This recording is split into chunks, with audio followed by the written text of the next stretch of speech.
예, 여러분 반갑습니다. 한국에 잘 도착했고요.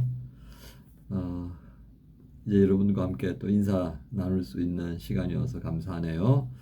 한국에 머무는 동안 하나님께서 인도하시는 그 은혜를 따라서 또 감사와 또 기쁨이 가득한 그런 일정이 될 수 있도록 기대해 주시면 좋겠습니다. 이 시간 우리 데살로니가전서 4장 13절부터 18절까지 말씀 함께 은혜 나누기 원합니다. 13절부터 18절까지 우리 같이 말씀 봉독합니다. 형제들아, 자는 자들에 관하여는 너희가 알지 못함을 우리가 원하지 아니하노니 이는 소망 없는 다른 이와 같이 슬퍼하지 않게 하려 함이라. 우리가 예수께서 죽으셨다가 다시 살아나심을 믿을진대 이와 같이 예수 안에서 자는 자들도 하나님이 그와 함께 데리고 오시리라. 우리가 주의 말씀으로 너희에게 이것을 말하노니 주께서 강림하실 때까지 우리 남아 있는 자도 자는 자보다 결코 앞서지 못하리라. 주께서 호령과 천사장의 소리와 하나님의 나팔 소리로 친히 하늘로부터 강림하시리니 그리스도 안에서 죽은 자들이 먼저 일어나고 그 후에 우리 살아남은 자들도 그들과 함께 구름 속으로 끌어올려 공중에서 주를 영접하게 하시리니 그리하여 우리가 항상 주와 함께 있으리라. 그러므로 이러한 말로 서로 위로하라. 아멘. 오늘 말씀 제목을 주님의 재림을 기다리는 성도의 삶, 주님의 재림을 기다리는 성도의 삶이라는 제목을 함께 나눕니다.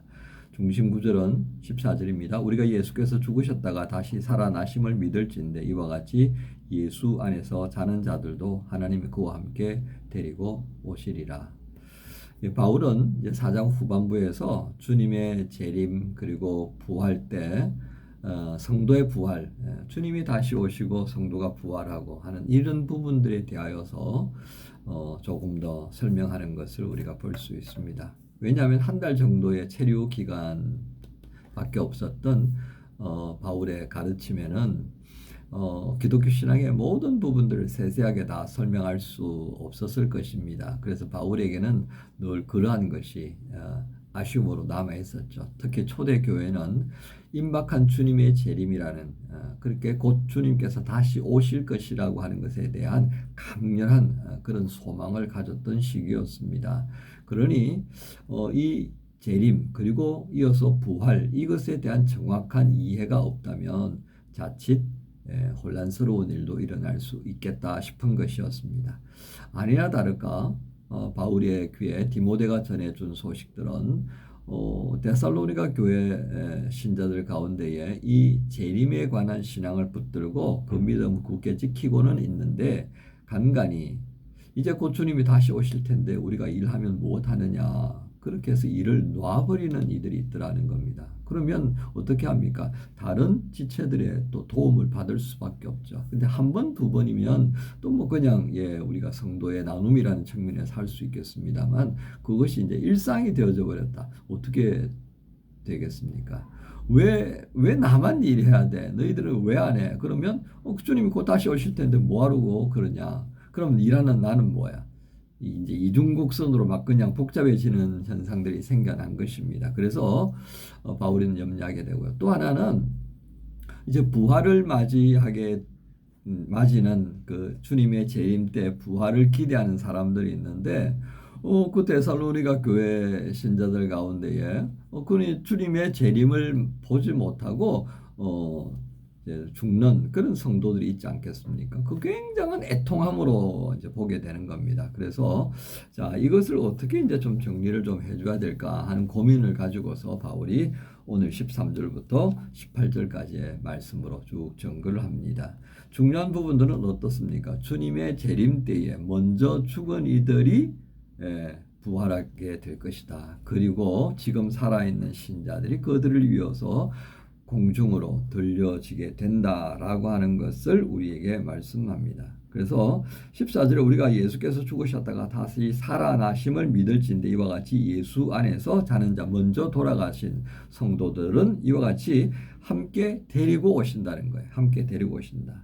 또 15절에 보면 주께서 강림하실 때까지 우리 살아남아 있는 자도 자는 자보다 결코 앞서지 못하리라. 그러니까 죽은 자의 부활이 있고 난 다음에 그다 소위 말하는 휴거라는 공중에 들려지는 상황이 순서적으로 일어날 것이라는 겁니다. 그래서 그 징조가 이제 16절에 나팔 소리, 호령 뭐 이런 것으로 이제 등장하게 되죠. 그래서 17절에 공중에서 주를 영접하게 되는 그런 상황까지 쭉 설명을 하고 있습니다. 자, 그러면서 18절에 이러한 말로 서로 위로하라. 아이고, 그 김누구누구 할아버지께서 말이지, 주님의 재림을 보지 못하고 돌아가셨는데 어떡하나 얼마나 믿음 생활을 잘하셨는데 이런 애석함 가질 필요 없다는 거였어. 먼저 가신 이들은 먼저 가신 이들에 대한 배려로 하나님께서 그를 먼저 부활의 자리에 참여시키게 될 것이고, 지금 살아남아 있는 자들 그 뒤를 이어서 공중에서 함께 주를 영접하게 되고 만나게 되고 기쁨을 누리는 그때가 분명히 온다. 그러니까 서로 이 말로 믿음에 낙심하지 않도록 위로하고 격려하면서 사는 것이 소위 말하는 성도의 삶이다. 이걸 요즘 말로 표현하면요, 건강한 종말론적 삶의 모습이다, 이렇게 할 수 있겠습니다. 여러분, 왜 그렇습니까? 이 건강한 종말론적 삶이라는 것은 주님이 다시 오시니까 나 아무것도 안 하고 주님 기다리기만 할 거야. 이거는요 종말론적 삶이 아니에요. 종말론적 삶의 본래 의미는요, 주님은 분명히 다시 오신다. 이게 종말이에요. 세상의 끝을 말하는 거죠. 그 주님의 다시 오심을 생각하고 믿음으로 아멘하면서 내게 주신 지금의 자리들, 내 살아야 하는 삶의 자리가 어떤 자리든지 간에 열심히 살아가는 거예요. 뭐예요? 하나님의 주권자 되심을 선포하고 하나님의 구속사의 그 사명을 인식하면서 살아가는 장면들을 우리가 보면 되겠다. 그죠? 바로 이게 건강한 종말론적 삶입니다. 그런데 앞에서 제가 말씀드렸던 것처럼 그렇지 못한 지체들이 있다는 것을 우리가 보게 됩니다. 자, 오늘 이 말씀들을 우리가 한번 적용해 보면 어떻습니까? 우리 이런 질문을 할 수 있을 것 같습니다. 여러분, 주님의 재림을 확신합니까? 그리고 바울이 증거했던 이 기독교 신앙의 가장 중요한 부분, 주님의 재림과 성도의 죽은 자들의 부활과 그리고 그때 살아있는 자들의 들려 올려짐, 이건 믿습니까? 라고 하는 부분입니다. 이게요 별것 아닌 것 같지만 우리 기독교 신앙이 굉장히 중요합니다. 이 영혼에 대한 가치를 여기에 담고 있다는 겁니다. 나 신앙생활을 하는데 주님이 다시 오시는 거 그거 나 잘 확신 못 하겠어. 성도의 부활 그것도 좀 그래. 살아있을 땐 내가 살아있을 때 주님이 오시면 내가 공중에 들려 올려간다. 그것도 좀 그래. 근데 기독교 신앙의 핵심은요, 예수님의 삶의 모습을 우리에게 하나하나 기록한 이유가 무엇이겠습니까? 죽은 자 가운데 부활하시고, 그죠? 그리고 성천하시고, 그리고 이제 마지막 다시 오실 것에 대한 말씀만 남겨져 있다라고 하는 것은 결국 주 예수께서 죽으심과 부활과 들려 올려짐과 다시 오실 것에 대한 그 증거로 우리에게 보여주신 것이라는 겁니다. 그리고 마지막 우리에게 부여된 것은 무엇입니까? 그렇게 올려가신 것처럼 다시 올 것이다라고 하는 것을 믿고, 주님이 언제 오시든지 간에 다시 오셔서 내가 반가이 맞이하실 그 주님 생각하면서 이 땅에서 열심히 살아나가고 있어야 한다라고 하는 가치관인 것. 이게 기독교 신앙의 참 중요한 핵심적인 가치다라고 하겠습니다. 그런데 우리가 예수 믿으면서 그런 가치관에 좀 희미해져 있다. 그런 확신이 이거 들쑥날쑥한다. 이거 우리가 좀 점검해 봐야 됩니다. 잘 못 가르친 목사인 저도 참 회개해야 될 부분이고요. 그죠? 그래서 우리는 이런 부분을 들으셔야 합니다. 그리고 그것에 대한 확신을 주시기를 기도하는 그런 시간도 필요합니다. 21세기 현대 문명의 극단을 닦고 있는 AI 시대, IT 시대 이렇게 되는데, 이 시대에 재림하시는 주님, 부활하시는 죽은 성도의 모습, 그리고 공중에 들려 올려지는 휴거, 이 모든 것들이 믿기 어려워질 것입니다. 그죠? 믿기 어려워질 거예요. 그래서 신앙인 겁니다. 우리는 말씀을 통하여 하나님을 만났고 그 하나님을 통하여 들려주신 말씀에 대한 확신, 약속을 믿고 살아가는 사람들인 것을 잊지 않아야겠습니다. 여러분, 우리가 싫거나 좋거나 우리 모두는 그리스도인이든 안 그리스도인이든 상관없이 이 사회의 시스템에 함께 맞물려서 돌아가는 톱니바퀴의 이와 같은 존재입니다. 근데 그 이가요, 그 톱니바퀴 이가 무엇으로 구성되어 있느냐는 대단히 중요합니다. 이 종말론적 신앙이 우리에게 주는 건 뭡니까? 바울이 염려했던 것처럼 주님 오시니까 아무것도 안 하고 그냥 주님 오시기만 기다리고 말씀만 묵상하고 중연불 배우듯이 그러고 살아가는 그게 건강한 신앙이 아니다 이 말이죠. 진짜 종말론적인 삶에서 건강한 것은 무엇입니까? 주님이 언제 오시든지 간에 그 주님을 기다리고 그분의 다스림을 선포하면서 내 삶의 자리를 그렇게 하나님 나라의 삶으로 인식하고 살아가는 그 삶. 이게 마지막 주님이 기대하시는 건강한 종말론적인 삶인 것입니다. 이것 주님께서 바울을 통해 다시 한번 우리에게 말씀하십니다. 여러분, 변함없이 성실하게 거룩함으로 살아갈 수 있도록 우리를 돌보주시는 주께서 바울을 통해 말씀하신 것을 기억하십시다. 금요일을 통해서 또 한 주간 쭉 점검도 하고 마무리도 하고 그리고 주일을 준비합니다.